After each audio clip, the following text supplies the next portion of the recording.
All right. Happy Friday, everyone, and welcome back to another Learning Tech Talks where we are exploring the landscape of learning technology while cutting through the fluff and getting the questions answered you need answered. Today's going to be a fun one. I say that, I think, every episode, but they really are a lot of fun. And so today I'm joined by Guy Sellwood and David Barone, and we're going to be talking about onboarding. And actually, we're going to spend some time actually demystifying that because even in our, before we hit the live button here, we talked about some of the discrepancies and lack of kind of universal understanding of what we mean when we talk about onboarding. So this is going to be a really fun one. Thanks all of you for joining in. And if you would, just to make this a little bit fun and interactive, let us know where you are in the world today. So go ahead and comment in and let's play along as well. So Guy, I'm going to go clockwise and we're going to start with you. Guy, where are you today? So I'm in London, UK, just to the west of London. Probably people would know Hampton Court, not far from Hampton Court. All right. Well, you know what? We've got a fair amount of folks that join from the UK, so that will probably be familiar territory for many. All right. So David, how about you?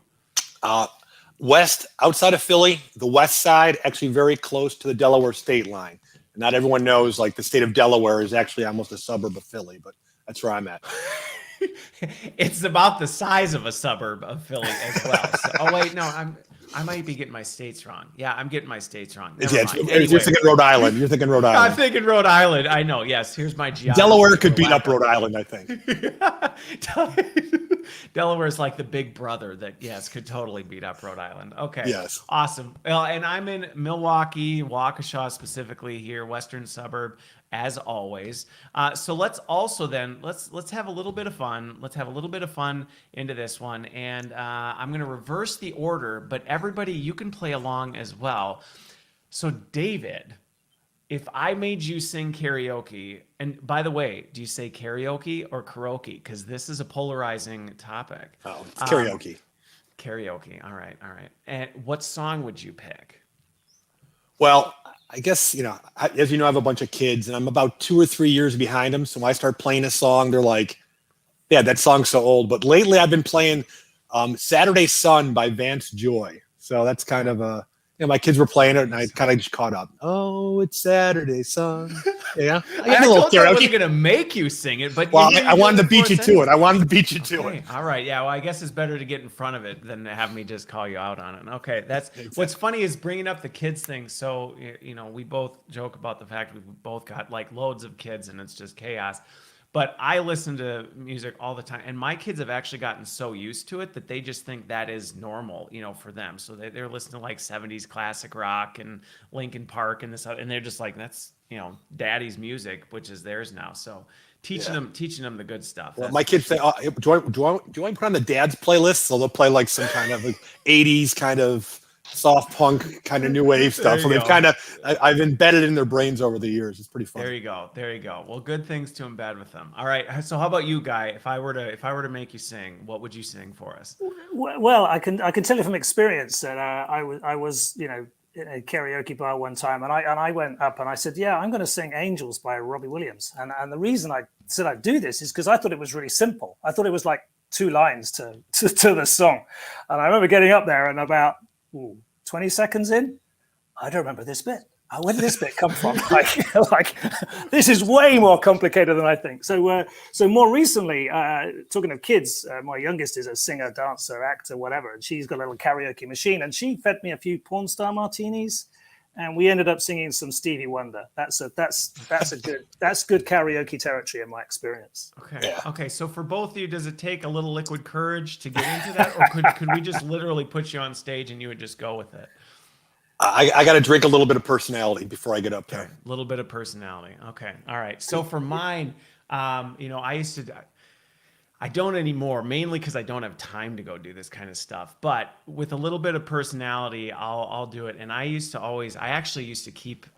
This is how dorky I am. I would bring a harmonica just in case karaoke came up, because I can play the Billy Joel Piano Man song and on the harmonica, and it was always fun to do that because that's one of those songs when you start singing, sing us a song, the piano mat, like everybody's just like, boom, they're just into it. And that to me was the most fun part. Like I didn't care about me singing. It was more the fact that, everybody in the crowd's rocking and singing along. So anyway, that would be mine, but it would take a little bit to get me doing it. And I will definitely not bust into it in the morning with my gravelly throat on Learning Tech Talks, because we'll just lose all the viewers. The viewers will just be like, eh. Well, hey, Chris, little plug here. I bought a karaoke mic that hooks up to your phone. Okay. Like $30. I'm telling you, you break that out at a party, people will start singing karaoke. It's a good call. Okay. All right. Well, there you go. I'll maybe have to find my harmonica and then bring it back. So, all right. And then one last update for those of you watching, and then we'll get into the discussion. If you have not already, I would love to continue the conversation with all of you. So feel free to join the Learning Sharks community where we just continue these conversations. Doesn't matter what walk of L&D you're coming from, but it's just a great place where we take the conversation further and just answer questions. So it's community.learningsharks.com. Love to see you there. All right, so let's transition this conversation a little bit over into the topic at hand, which is onboarding. I almost blanked on that. That would have been here. I'm like so caught up in karaoke that we would have been like, what? But so we're talking about onboarding, but that isn't necessarily both your backgrounds. So tell me a little bit about your backgrounds, and I know, but not everybody does, how the two of you ended up connecting. So Guy, why don't we start with you on this? Was, kid selling lemonade and you went, you know what, someday I'm going to create an onboarding app, or how did that end up happening? Yeah, so for me, I probably am one of those people who dreamed of doing what I do. I'm very, very privileged. I started my career in what we call the health service here. We have a nationalized health service, and I was working in that field in health education in my first job as a graduate out of college, as you would call it.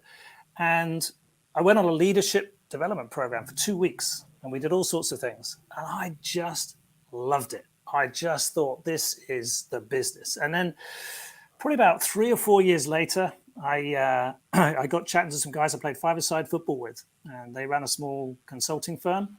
And it just happened that I was looking for some new work, and I got engaged with them around about 93 as a consultant. And so I started off doing the training delivery, facilitation, then designing programs and that kind of thing. And I've been with Prosell since 93. But I think the thing that's always engaged me in what I do is that we're a consulting firm primarily. We take business challenges from our clients, very often in the sales field, a customer experience field. And then we design solutions that can incorporate face-to-face training. It can incorporate, obviously now more likely virtual training over Zoom or something. But we'll also bring some tech. We'll also bring some coaching. And one of the big things is about building a legacy. So we do a lot of work around operational leaders being effective as coaches. And the piece we often do differently is that we work on what to coach. What's the model of behavior that you're trying to engender in the people you work with in terms of a sales or a customer service community? And then how do you do that? How do you bring that about through a coaching process? And so we then evaluate. We look at then, well, what's the impact on the learning? So what's the behavioral change? But we also then look at the impact on the business. And we've been doing that for a long time. A lot of people talk about it these days, but we have a track history in that space. And Dave and I met. We were working at Comcast, very privileged to work with them since 2010. And we were working on a big frontline leadership coaching program. And I got a call from these guys in the Business Services College to start doing a bit of that work. And then out of that spawned this onboarding opportunity with their sales community. Okay. So yeah, that's how we got to meet. Okay. So the space has been something you've always wanted to be in, but the actual designing of the app, it wasn't like, you know what, I want to go create a SaaS and that's the goal. It just grew out of this project where you were just working together and saying, you know what, I think we need something that specifically focuses on this. Okay. Yeah, and I think for me, I'm very proud of what we've developed, but one of the reasons I'm proud of what we developed with Dave and his team and others along the way is it is led by customer requirements. It's very much designed with the customer in mind. No, you're right. We didn't just go, we've got a great idea here, let's put some technology together. We actually built it to serve the needs of Dave and his team. And then consequently, as I've had other customers on board, we take their ideas and we develop other features and capabilities to suit the needs that people have. So for me, it's a classic, kind of needs delivered solution. Got it. Well, so now we know how the two of you connected. And then, so David, let's bring this in because you come on from the practitioner side, and now you're kind of teaming up and helping figure this piece out. So a little bit about your background, and then we kind of know how the connection happened, but what are you doing now? Yeah. So my background, actually, I'm an electrical engineer. I spent my first probably 6-7 years at a nuclear power plant working for Exelon Electric Utility, anti-seize, yellow suits, the whole 9 yards. And did a lot of operational work, meter reading operations, large account services. And then Exelon said, hey, we're offering a package that people want to leave. And I said, oh, is it voluntary? They said, no, we're going to pick you. I said, well, I want to volunteer. And the lady goes to me, don't you have 5 kids? I'm like, yeah. She goes, do you have a job? I said, no. She goes, have you talked to your wife? I said, well, I was going to tonight. And she's like, why don't you go home and talk to your wife? So, and as you probably know, we're not letting you go right now. I don't think you're thinking straight. As a matter of fact, go down the hall for the testing. But next thing you know, I broke into karaoke. But yeah, no. But what was kind of interesting about it is, I had a bunch of kids, and it's like, do I want to work at the same company my whole life? What do I want to teach my kids? I'm telling them to take chances. So I left there. Someone at Comcast called me and said, hey, we're starting up this Comcast business. You want to get involved? I said, sure. I went over there, did some operational stuff, and then I got called by the CLO. And she said, hey, do you want to run Business Service College or Comcast Business College? And the funny thing was, I got a call from L&D, and the first thing I thought about, at electric utilities, you go teach when you're too old to climb poles. So I'm sitting there going, this is like retirement. I'm like, I'm going to L&D to retire? And then I realized L&D drives people to retirement is what really happens, right? So I did that, Comcast Business College, met up with Guy. I also ran innovation for all of Comcast University.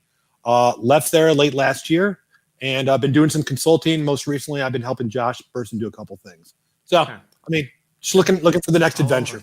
Well, it's funny you come from the business side of things, and while I've always been in learning and development, I always was in more of an operational function until my most recent role. Now I'm in HR.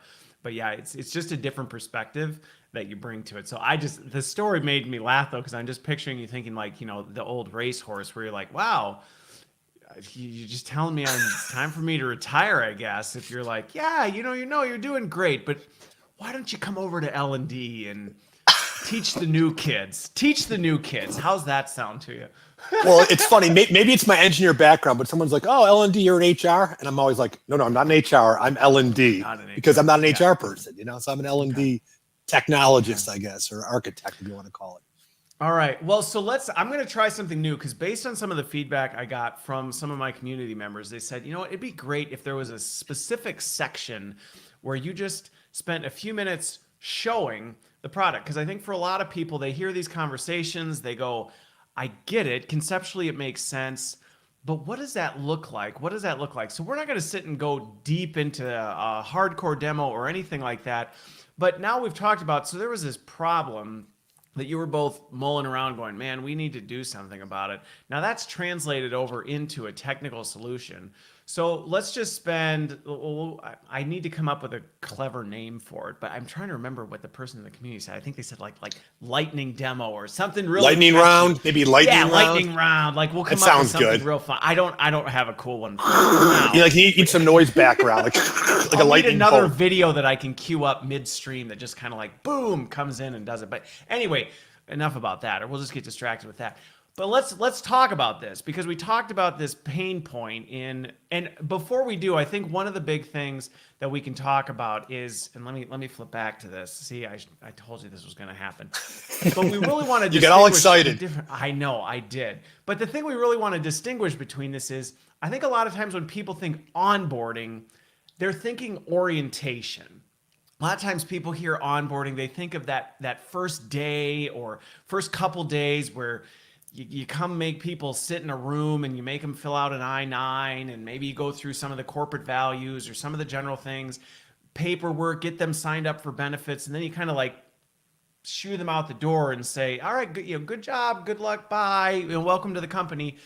That's not what we're talking about when we're talking about onboarding. That to me, and I actually have a really clear delineation. There's orientation and there's onboarding. And onboarding is that sustainable, like we're actually tracking you through into the organization and actually helping grow the skills and things you need to be successful in a role. And that doesn't end in a couple days or even honestly a couple weeks. I mean, this takes a while to get somebody oriented. Is that fair? Yeah. Totally fair, Chris. And we took it maybe another step on, which is it's about capability building. It's about building someone's skill sets in the role. So Dave talked about sales and customer service teams. They're not roles that people do based just on their knowledge set. They have to be able to articulate, they have to be able to negotiate, they have to be able to influence, they have to be able to do skills which are capabilities. And I think this was one of the things that we set out early on, was that you had this group of, and Dave can give the detail, but sales community out right across the United States in their very often starting out in their home offices, and they had to build capability. They had to go and talk to customers about the products, yes, and they had to be able to articulate the solution, why the product was good for the customer in the particular circumstances they're in their businesses and so on. And they had to do that remotely. And there were some other sort of tensions in there. Is that right, Dave, around time to support people's capability building with managers and that kind of thing? Most definitely. And just to talk about the onboarding piece. So Comcast, as I told you before, 25,000 frontline employees are on board every year. When you're a cable technician, you didn't go to college for cable technicianology. You came in and you say, Comcast, teach me how to do my job. So, yes. I mean, a technician, a customer service rep, people in Comcast territories might argue differently, but a customer service rep gets about 6 weeks of training before they do their job. They have to know the products. They have to know how to reset modems. So we used to have orientation where we had the Comcast founders video, in 1953, and that was orientation. But onboarding was how to do your job. That's where me and Guy got together and said, you know what, telling them how to do their job is great, but seeing them demonstrate the skills is where we want to get to. Actually enabling them to do it. And again, I think it's easy to kind of go one direction or the other. And really it's about blending the two together, where you say, look, is it important to introduce people to the company values and what you're doing and really set that? Absolutely. Like, we're not saying that's not important. We're not saying it's not valuable to make sure their computer works and that they know how to get into the systems. And those are all really good things. But then once they move on, they need that ongoing support, because especially like you're talking about, David, in certain roles where it's like, it's a very tactical type of role where people need to know how to do this. But even in knowledge worker roles, oftentimes there's still components of things that sometimes we just dump the fire hose on them, and we just open up the floodgates in the LMS and say, here's 3,700 modules that you're going to need to complete in the first 90 days. And it just leaves people going like, I don't even know what to do with all of this. Like, how are we going to get there? And I think that's what we're talking about, is how do you streamline this? So to make it really fun, check this out, right? We're going to go to the lightning demo piece of it, right? Yeah, like that's the... My hair's going to stand up. And That's right. So let's do this a little bit. Go for it. Chris, one thing on that is, what we also saw is you talk about it, at Comcast, we used to call it boarding school. They would say, let's ship our people over to Comcast University, and they'll come back ready to roll. And then the manager would be like, hi, I'm Joe. What's your name? I'd like to introduce myself. And we said, it can't work that way. You need that seamless transition. So you need the managers engaged in that onboarding. So when they come out of onboarding, it's a continuation, not a start over. Because what they teach you in training. Let me show you how we really do it. Let me show you how it really works. Yeah, exactly. And the goal was really try to avoid that. That was another piece we were kind of working through, because we thought that really would have a big impact on attrition. So it's an important point. Like we said, we're going to continue the dialogue about what makes this all really well, but we'll shift over to the exciting portion of this piece. So let's take a look at it. So tell me a little bit about what we're looking at, and then I'm warning you, I'm probably going to ask follow-up questions, but let's spend a few minutes at least visualizing this for people so they can see what we're talking about in terms of supporting this process. Okay, so what we have here, Chris, is a kind of login page, homepage for a new hire. Okay, so and this is just our demo site, so it's got all sorts of things in it. But you have a briefing here which people can fill out for the role, and each, I guess, kind of role has their own program. So you just talked about too many assets to look for. Some of the feedback we got really early on was, I want everything in one place. I just want to go somewhere that's going to give me what I need for my role and what I need to do. So specific to onboarding, correct? Yeah, totally. First 90 days, okay. First 120 days, whatever. And so what we built out is really straightforward in many respects, but you have sections and activities. Now, the key thing about our platform is it's very versatile. So you can put in just text activities, which just inform or maybe send people on a link. Okay. We can connect up to e-learning assets from an e-learning author site, an Adobe site or whatever. We can use forms to drive checklists and that kind of thing. And so these are all gated. If I'm understanding right, like these basically blowouts that we're talking about, you're actually gating the experience into, hey, this is the flow. Because going back to something we talked about before, this is honestly one of the things you hear from employees all the time is the fact that I'm just not quite sure where to start or what I should do next. So the purpose, I'm assuming, of this is to actually then say, well, here is the order. This is what to follow. Absolutely. And I know Dave and I and others have kicked this one around. To what degree do you kind of make it self-directed and to which degree do you direct? And we use a thing called, as you said, gating, where you can shut these sections off and have prerequisites that need to be completed. Okay.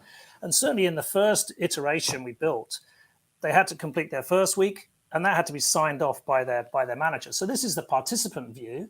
But let me just bring in this view. This view is the manager view. So our manager is connected to our individual participant through the platform. So what I'm seeing here is who I'm connected to, who are all my new hires that I'm accountable for or responsible for, and how do I kind of keep a track on their progress through the platform, through their program, and so on. So what we were very keen to one thing I'm curious about, because I like this, we talked about, I told you I was going to do this. Don't you worry. The part that we talked about that you mentioned was one of the things when you were digging into this was the need to kind of separate it from the other noise, which I have to imagine there's probably debate on both sides of this in terms of like, well, no, we want it to feel like perfectly seamless in and mixed in with everything else. But what's interesting about your point, and it's kind of got me thinking about this a little bit, is when somebody's new to a role or the organization, like, and being new to an organization, I joined an organization a few months ago. It's a very overwhelming time because you're getting hit with a lot of different things. So that intentional decision to kind of say, hey, we're actually separating onboarding from all the other noise. So that was an intentional decision to say, no, this is a separate experience from all the other stuff that you're dealing with right now. Is that accurate? Well, again, one thing I'd say is, so we use it a couple different ways, right? This portal's used for like care new hire, where it's 40 hours a week, 5 weeks. You go through the whole thing, and this is what you're doing. For our sales one that we're going to talk about, it was more about 6-8 hours a week while you're kind of, I'd say, learning the flow of work. Probably a little overused, but while you're doing your things and meeting people and doing that, you've also got your responsibility to go in the portal and do 8 hours a week. So we've done it two different ways, where it's consumes a whole week, or it's almost like, not to say filler work, but works within the confines of what you're already doing. Okay, got it. And so then the manager side of it, going back to what we talked about before, of the importance of, and this does happen a lot, where a lot of times you'll see managers. And anybody who's done onboarding, you've probably had this conversation where it's like, well, can't you just send them to me when they're done? Right? Like, can't you just send me them when they're ready? And it's like, no. just insert the chip, and then send them over, Right. And it's like, no, the answer to that is no, you need to play. Yes, there are things we can own. And yes, there are components of this that we can be responsible for and structuring and driving it. And I've seen debates on both sides where it's like, well, we can't control onboarding. Well, there's more responsibility that we can take that we don't always take. But on the flip side, you can't swing the other way to what I think the managers ideally would like, which is just call me when they're done. Just call me when they're done, and then I'll move on to that kind of a thing. But you must also have seen that scenario. People do 60 days with the training team, and they do that orientation to the company, and then they kind of go through a whole bunch of capability development. They do their role plays, and then they arrive in their role. And all too often I hear people say, yeah, but then I had to teach them how it really is. There's this kind of idea that somehow the training room is not the same as the workplace. So I think what we were trying to do with this was bring a more blend to that. So a degree of the learning is done online, and some of it was done in boot camp, which I'm sure Dave will talk about in class. But actually, a lot of it was done through one-to-ones, through what the guys at Comcast are called a ride-along. People get observed and get feedback on how they're doing the job. And won't come as any great surprise to you as a coaching and training consulting, feedback for us is the real gold. And if you can facilitate feedback to people about how they're doing and what they do from those that look after them, that work with them, so it might be subject matter experts, it might be coaches, it might be managers, people grow really quick. Yeah, the trick was we wanted to do it in the platform so we could measure the whole thing. So I had a meeting with this guy, and let's put feedback in the platform so we can make sure it's happening, and not turn into the Gestapo, but we want to make sure that managers are doing their jobs, because we found out very clearly that managers that do their job get less attrition from their workforce. Well, and that actually brings up a good point, and we'll go. I actually want to bring it back into the feed, because one of the things, Deborah brought up a comment, which I think this will dig into it a little bit, is that at first glance you might say, okay, so this is kind of like learning paths, which you can structure in maybe an LMS or maybe a piece of learning tech that we have today. It may look very familiar to that. But what we're talking about right now, and again, I'm curious how the technology is helping enable this, is a lot of times those learning paths are very just push driven. It's a structure of content that is very, okay, do this and then watch this and then read this and then do this. It's a very push down. But what we're talking about more is kind of more this collaboration, and there are things outside of that we may not control. As the example you said, David, there might be a meeting. So tell me a little bit about on the tech side, where it's how you're kind of differentiating from, okay, well, we could create pathways in an LMS. So I think there's probably a couple of things we would say differently, and I concur. You can build pathways in LMS. I understand that at that point. So really, I think one of the key things we tried to do is this engagement piece. Yeah. So how do you get greater engagement and traction between your new hire and the person really that's the most important person to them in those first 90 days, 120 days, probably you could argue in the time with that company, which is their first line manager, the person who actually is accountable for their performance. So in this particular case, this activity here, so my colleague Rob has uploaded a video of him learning how to do something. So what he's providing to me as the manager is some evidence of how he's doing a particular task. And what I then have to do is, my responsibility is to actually share some feedback with him. Now, the trick with this is, a lot of people say, how do you get managers to give feedback? Well, it's not easy for anybody to give feedback if you don't know what you're giving feedback on, or if there's no direction around that feedback. So what we provide is people build their own here. They build a template. So what are we asking? Okay, did they do these things? Is there evidence of these things being done? What did they do well? So that's then personalized or because again, I always get into customized versus configurable, right? And so this is actually customized. The organization would then say, hey, we don't have some generic vanilla template of like, this is the feedback. You know what is the kind of feedback you need to give based on the tasks of these specific roles. And then you're creating these templates by job role or whatever that is to say, we know this is the kind of feedback that you should be giving based on where these new hires are. Totally. And we've used photographs, videos. People sometimes write up a diary or these kinds of things about how they do what they do. So the sales team did a piece. Make a video of a pitch. Here's your scenario. You're going to go and see the local pizza restaurant, and they're having troubles with their website and this kind of thing. So tell us, how would you kind of talk to them? Make a video of that. And there's two things that go on. You know, the sales guy practices that process, goes through the thinking process. They upload the video. We ask them to feedback on themselves. Maybe there'll be some questions under the video. What do you think you did well in that video? So they're reflecting on it. Okay. And then somebody, maybe it's the coach, maybe it's you can point it to whoever you want to point it to in your organization, is then going to give you some qualitative feedback about what. And what they can also say is, you know what, you can actually do it a bit better. Go around again, have another crack at it. Okay. You know, Okay. or great job, move on, let's do the next one. You know. And then let's set up for and when so they go from out. that feedback standpoint, because again, this goes back to some of the, I think the important points that we'll talk about. This lightning demo thing, I think it's tough because it's like you go back and forth in it. Anyway, it's fine. People got a chance to see it, but and we have a cool GIF that they're GIF. I don't know. People will probably yell at me for saying it wrong, but let's keep it up because I think we're going to end up bouncing back and forth on this because I think this goes back to that manager feedback in the onboarding piece is such an important part, and I know that oftentimes we struggle with it. We struggle with this part where you go, how do we get the managers to do it? Because they want us to just onboard them and let them know when we're done.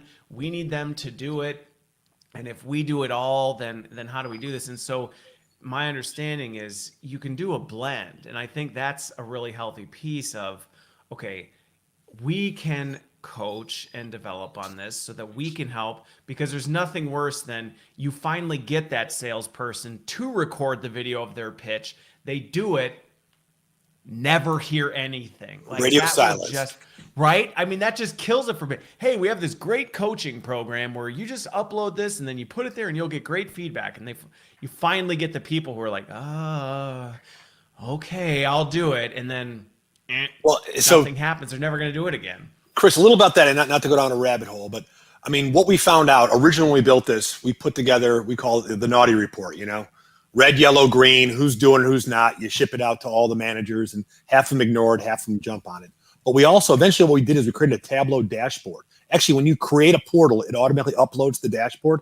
And one of the things was, and this is for more of the directors to see if their manager's doing their job, you could have a manager, it would see how many outstanding reviews he has, how long it's been sitting in his queue.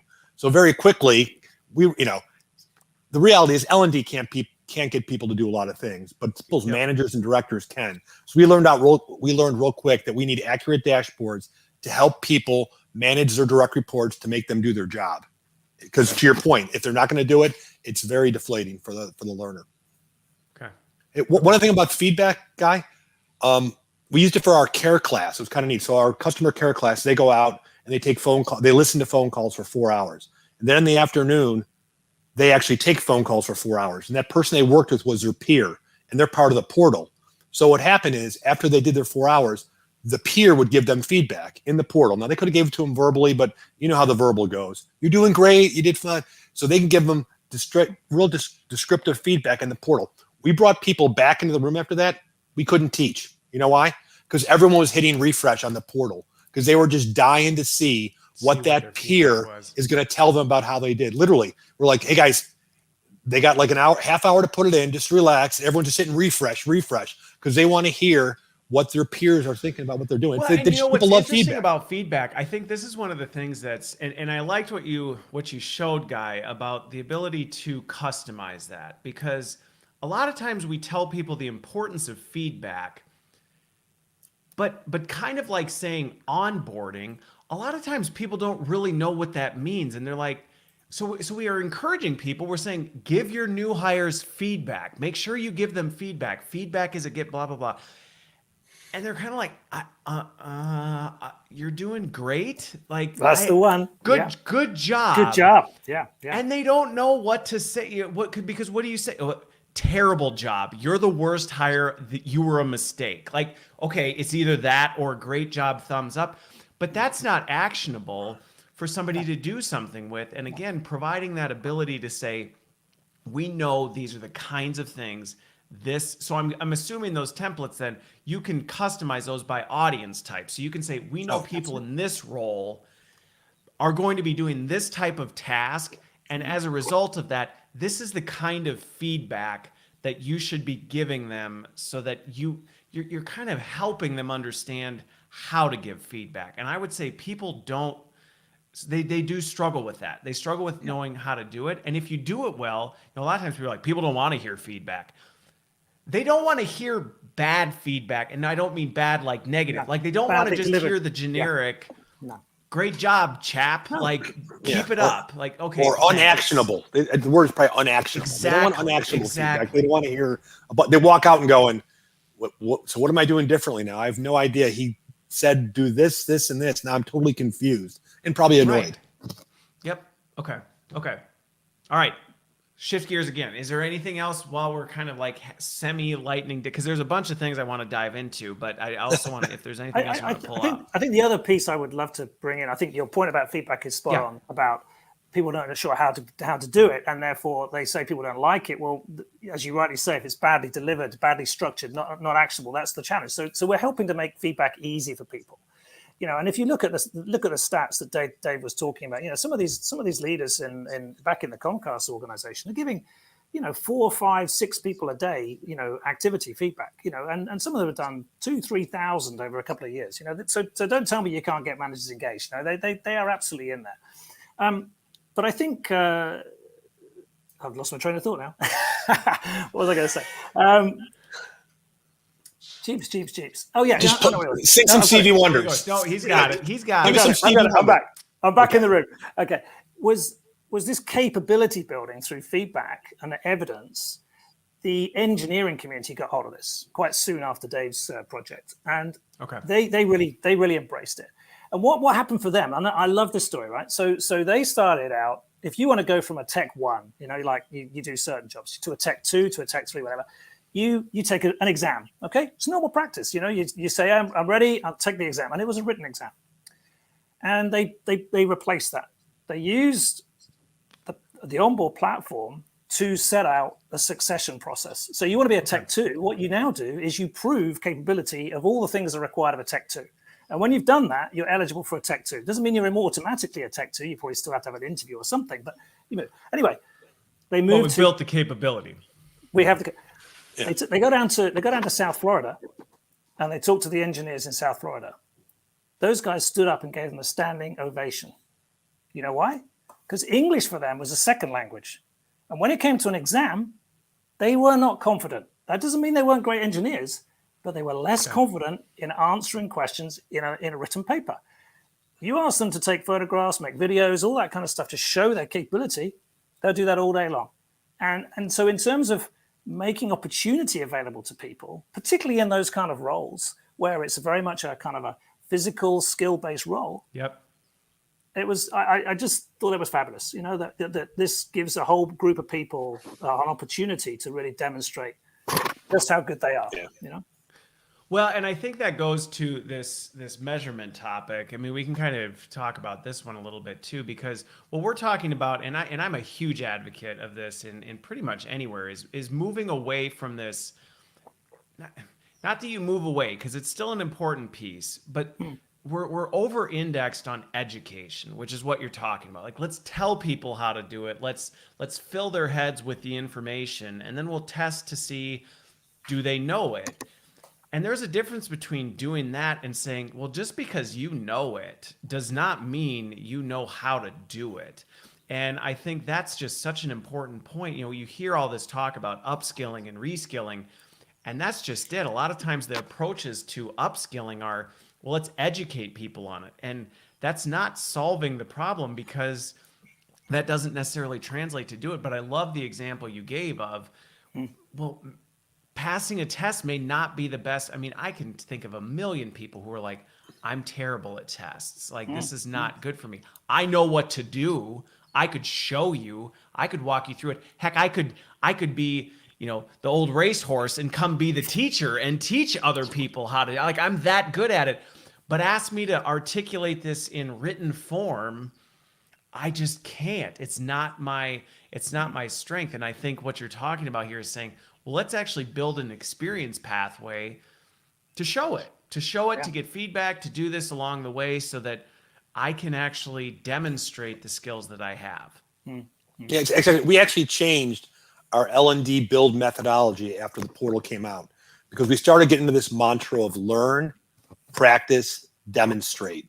And just a little back, like to build a portal, you don't just jump in and start building, right? It's like when you try to build one of those books on one of those websites, you can't just start building a book. You got to like organize. So we have an Excel spreadsheet. Here's the activities we're doing, blah, blah, blah. But we had a column for L, P, and D. We wanted to make sure when you're building training, there's a lot of learning in there, but we got to put in practice, an ability to practice, and we got to put in demonstrate. And you got to even that out. And it really got us thinking more about not really getting all that information into the portal, but how can we figure out a way to demonstrate a skill by utilizing the portal to get a sign off using pictures, videos, one-on-ones, whatever that was. So it really made us think differently about how we built our training. Okay. So with the platform, because that's an important piece, and Lily brought this up, and it's an important one. Education plays an important piece, and I think sometimes it's easy. I always bring up this spectrum thing where it seems like sometimes we war one way or the other. Like education's bad, performance is good, vice versa. And it's like no. I use an equation where I'm like, it's part of a complex equation in learning that you have to have the different components. So how then are people accounting for that in there? Because I think that's one of the challenges of a lot of platforms is they're good at the education piece. I have a video I need to push to you. I have a document I need to push to you. I have a e-learning I need to push to you. But that application, practice, things like that, the feedback is not always robust in being able to do that. And that is such a critical component to learning. So how is that being accounted for? Well, I think you're absolutely right, Chris. It's not about, we're not sitting here and saying that there's other components that are not important. I mean, if you want to flip up the screen here, I can just share with you very quickly. But we have a quiz tool in here. So if you want to check in on people's understanding and knowledge about a topic, you can do that. You want to point them to some e-learning, or you want to point them to some videos. You want to point them to some asynchronous type educative activities. Absolutely, you do that, and we would call that scaffolding. It's what Dave just said. So let's maybe have a section where you learn stuff. Maybe then there's a section where you practice stuff, and maybe that's where you do some video-based role plays, or you might do some call outs on with a colleague or whatever. And then let's have a section where you demonstrate. So it's about we tried to build something here which is covering off all of those modalities that are important in building capability. Yeah, it has, of course. What's that? That great phrase. You don't know what you don't know. You've got to start somewhere, particularly with onboarding. So yeah, we can provide for the learning first, but let's work our way all the way through the capability cycle. Let's not stop at learning and say, okay, so you know how to do this, off you go. Let's support you as you translate that into practice and translate that into actual performance delivery and work with you to keep refining it. Why stop at 60%? Why not go the whole way? Let's get the whole thing done. In one note, this is, you can develop some content in here as we talk about quizzes. That's what that was actually going to be one of my follow-up questions. Yeah, this is not a content management system. So just how we use it, we use Inkling for our ebooks. We link to those, but we do that. We use Instilled or Keizo for our videos. We link to that. So, we do something. And then for as far as practice, we're big on Enable Now. There's tons of those dApps out there, but Enable Now allowed us to build sandboxes. So really that's the overlay. You can put quizzes in there. You can line up meetings. You can have them push videos back and forth and get feedback. But a lot of the content itself was built in other vendor stuff that we just linked to. And that was kind of the easiest way to do it because like I said, we talked about, should we add this? Should we add that? And next thing you know, you put so much stuff into your platform that you've got no direction. Well, and I think the challenge with that, and I think this is one of the things that makes it often difficult for people to jump into it, is you can't underestimate the effort of migrating or even just changing behavior of, okay, well, if this is how this stuff is created or where this stuff is hosted today, asking people to move the entire experience or transform it over into another place, that's a Herculean effort. Not only trying to find all the stuff that exists today, but the fact that if that's the natural process flow of how things are generated, to go, hey, also don't put it there anymore, put it over here now. They're still going to put it over there. Now you've got duplication issues, all sorts of different things. So sounds like there's some native capability to create if you need to, but really the goal is to say, hey, let's bring the complexity of these different things together into a meaningful experience pathway. Yeah, absolutely. And and I think what I was trying to mention earlier, and maybe lost my track, was and then you can have the gateways, at the end of a section, and you can get that leader, that manager, or that coach to sign that off and say, okay, you've met all the prerequisites around the education process. Now let's move on to the practice process.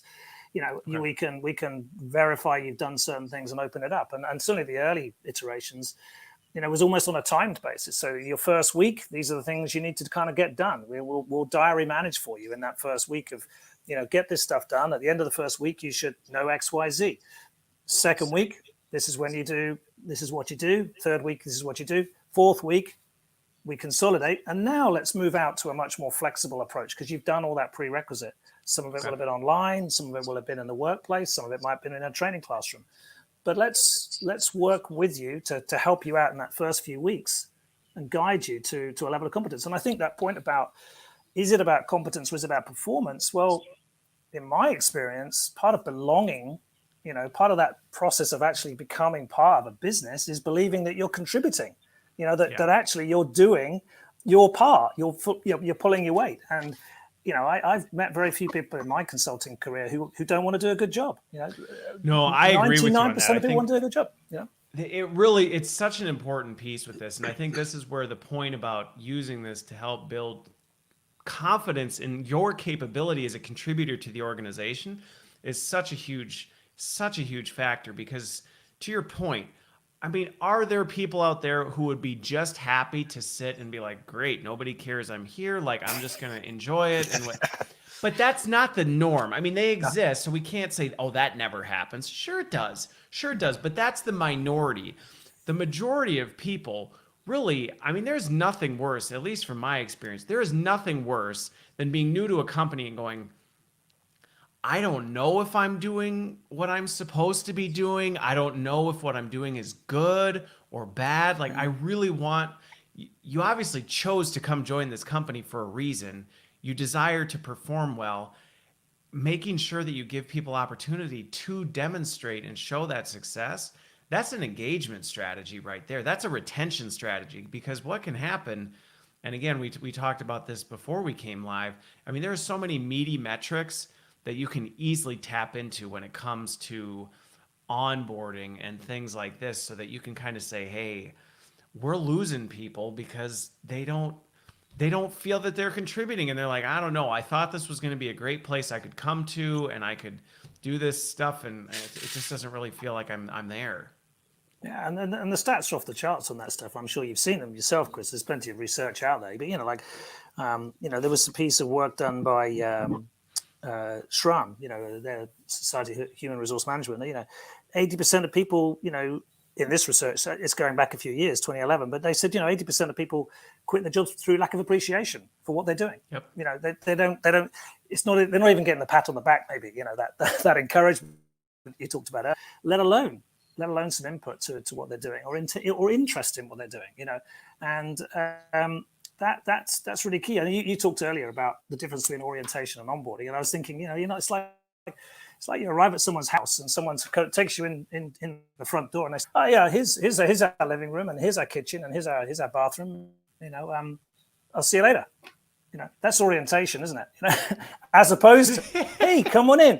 Can I make you a drink? Would you like to come and sit down in our living room? Well, let's see, and engage with people. And that's what we do when people come into our homes, don't we? I mean, I certainly like to think that I host, and I welcome people in, and then hopefully people relax a little and they take an interest in what you have to say and what you want to do, and that's the way you take it. But but big part of it. Well, so here's another one, and I think this is an important piece. Anytime you're talking about onboarding, I think sometimes this is easy to overlook, is when you get into onboarding, it's very much a process. Onboarding is very much a process type piece. And I'm always amazed, in my experience, I've led onboarding for I don't know how many companies. And one of the things that has always been something that you have to focus on first is sometimes people want to jump to solution, right? They're jumping to like, let's do this, and what if we did this, and what if, And there's not always this grounding of what is the process? Do we know what the process looks like? And have we actually taken the time to lay this out and think about what is it today and what to be today?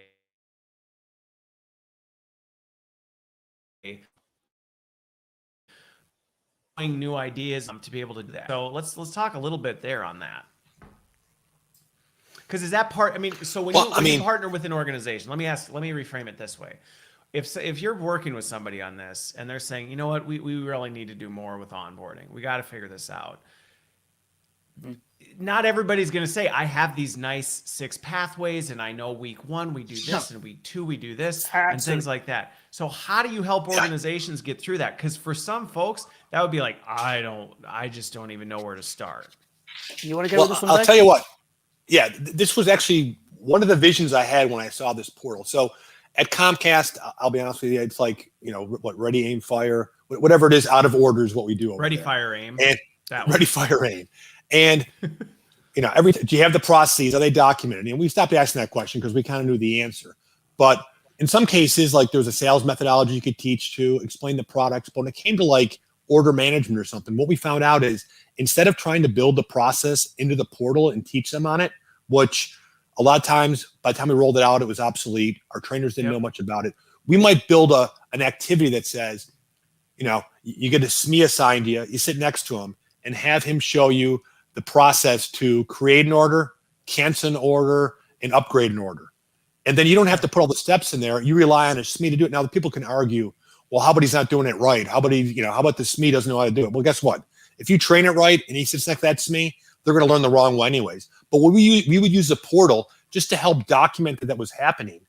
And we had experts teaching, kind of like an apprentice program for any craft or trade. But we could track that it was all that was happening. And we didn't have to get down to that minuscule detail of, I need a 20-page document to tell us how to put an order through. Let them show it to them. So it was kind of neat how we could use the portal to get into the nitty-gritty without actually being responsible for process being updated every day. Well, and what's funny about that is it's an important piece. So when I was talking process, I was thinking the bigger onboarding process, but now you're drilling in a little bit. No, it's fine, because I think what you brought up is a really good point on this, which is I've run into this in my years doing this, where you do run into these things where you're like, how are we going to do this? Because if we create these step 1, step 2, step 3, do it, like you said, it's obsolete before we even launch. We roll the thing out and people go, nope, not right. And now you're in constant catch-up mode trying to do it. And so then sometimes on the other end, we'll just be like, whatever, let's just throw it over the fence and we'll hope that they get to it. And there's this middle ground in between, which is we know this is something that needs to happen. We may not know exactly how it's going to happen because it's constantly changing. But let's at least say we know at this point in the onboarding process, you should intentionally be doing this with somebody, and we're gonna empower them to figure that out. We're not gonna get into all the weeds. We're gonna do as much as we can, but just to make sure it's happening. But let's at least make sure it happens. Let's do something to make sure that it happens. Agreed. I mean, people say, oh yeah, we do side-by-sides now. And we used to say, well, just think if we did structured side-by-sides that had some kind of framework, maybe not of the details, but you made sure they covered A, B, C, and D, and it was signed off. And you knew this person that went through, got these 20 or 30 things explained to them over the course of a few weeks, as opposed to hopefully the guy remembers what 20 things to show the new hire. Yeah. Well, and what's interesting, so Krishnan brought up a question about this, or how about a playbook for the onboarding process? And really, in looking what you were showing, this is almost in some regards a digital interactive playbook, because I think that's one of the limitations. And a lot of times, I remember early in my days with onboarding, that's what we did. We came up with a playbook that maybe had links to things, and it was a document that had this stuff, but it was very one directional. You just sent it to people and you're like, I hope they read it. I hope they follow it. I hope they went through the steps. We put a lot of time and effort into this. And it didn't take long before you'd ask a new hire, hey, did you do this? Well, I tried, but my manager didn't do it, and things like. And we had no data on it, none whatsoever. We had no data to know what happened and where things are at, and we couldn't really interact. We totally had to let go. And so, to some regard, I see this as being that digital playbook version that then is a way that you can say, hey, we're making sure this is happening in a digital platform and actually making it collaborative. And I think the point about Christian's point is a really good one, is providing also a playbook to the communities who are going to look after onboarding their people. So I know Dave had a real vision around giving autonomy to the communities that owned the onboarding process. So if it's the care team, the sales team, the engineering team, whatever it is, but give them a playbook that takes them through some of the things around learn, practice, demonstrate. How do you build that in, and think about how you sequence the onboarding process, and how do you do kind of skill breakdowns? How do you do, as Dave said, structure observations for feedback and those kinds of things? I think that's a great point, and we certainly do a lot of work with teams to help them think through those component parts that are really important in delivering it. And then, as you say, you reflect that back in what gets built out. But the key thing also is about engaging with those stakeholders who own it. So what should this look like for you? How does this work? Yeah. How often have we built an onboarding process in a vacuum? Yeah. Right? Like, this is the best onboarding process. They are gonna love it. And then you send it out and they're like, yeah, no, this is not at all how we do work. So I think that collaboration piece, not just in the rollout piece, but in the actual design and architect, it's like, don't create an onboarding process that you think looks great or is going to win you a Brandon Hall award. Like, build one that the business cares about. Absolutely. Well, it's funny. We've actually gone 100% or 180 degrees the opposite. We had an order management team that had like 12 different roles, 30, 40 people per role, maybe on board 6 or 7 people a year. And they're like, we need an onboarding program. We're like, we got 25,000 people coming in. You get 7 people. Like, we're going to build your So what we did is we created a generic template in the portal. We gave them basic training on how to build it. They built their own activities out. We said, okay, put a video, welcome to the job. Give them a quiz. We had like 12 steps. They built it out themselves and they managed it themselves. So you basically created a high-level template and said, listen, and what's interesting about this is, man, I told you we were going to run out of time. This is such an important, what you're talking about right here, this is bigger than just onboarding, because I think so often, a lot of times, there's opportunity for us to do this in terms of collaboration, and we can let go of the keys a little bit, and we can say, hey, we've created some infrastructure, some basic things to make sure you're getting the basics, but we're really going to empower you to say, you build this, you make it your own. We're controlling the tech and some of the basics to make sure that you get the foundations. But rather than try and bottleneck everything through us, let's let you do it. Because to your point, David, there's 7 people a year. You know it better than we do. And there's 7 people. So for us to take the time to send people in and consult and try and do all this and then come back and build it, and then we still get it wrong and they need to edit it, just let them do it. But let's at least do that. And so that's an important piece. We probably have 100 like portals, if you want to call it, like learning plans, some for launching products. And it gets to the point now where the business would come to us instead of said we need training. They'd say, hey, I'm looking for a portal. About 20, they would tell us we want a portal, because they got to the point where they actually saw it. They saw it work. They understood it. And like I said, I think we have like 120 portals between product launches, new hire, progression training, and they're all kind of combined together. You just click on it and you go into it. It's kind of interesting. Okay. Well, I've got about 3,700 more questions that I would dive into, or just topics we could kind of unpack if we wanted to, but we're out of time. So I'm just going to say, I think one of the biggest things that is just a fantastic takeaway with this is, one, the intentionality behind it, the collaboration that goes into it. And I think, both of you would agree that it's like the tech is there to enable these things, but there's some work you have to do in terms of figuring out your process, figuring out your collaboration, how you do this. But what Onboard is really designed to do is say, hey, let's use technologies to accelerate this. So rather than sending out a PDF that goes into the ether that you have no idea, have it be done here where they can collaborate, where they can interact, and where you can start to see and manage and measure that to be able to do it along the way. Okay. Totally agree. Well, this has been fantastic. Maybe next time we'll do another round of karaoke, and then we'll all sing and we'll close it out with that or something like that. But You're bringing thank the you for beers the next time. Yeah, there you go. That's right. We'll do it later in the evening or something. Guy, leave us with some Stevie Wonder, Guy, will you? Yeah. Very All right, superstitious. Well, there you go. Well, thanks everybody for watching. I hope you have a wonderful rest of your Friday and a great weekend. Thanks, Guy and David, for joining me, and we will see you next week. Thank you, Chris. Thanks a lot, Chris.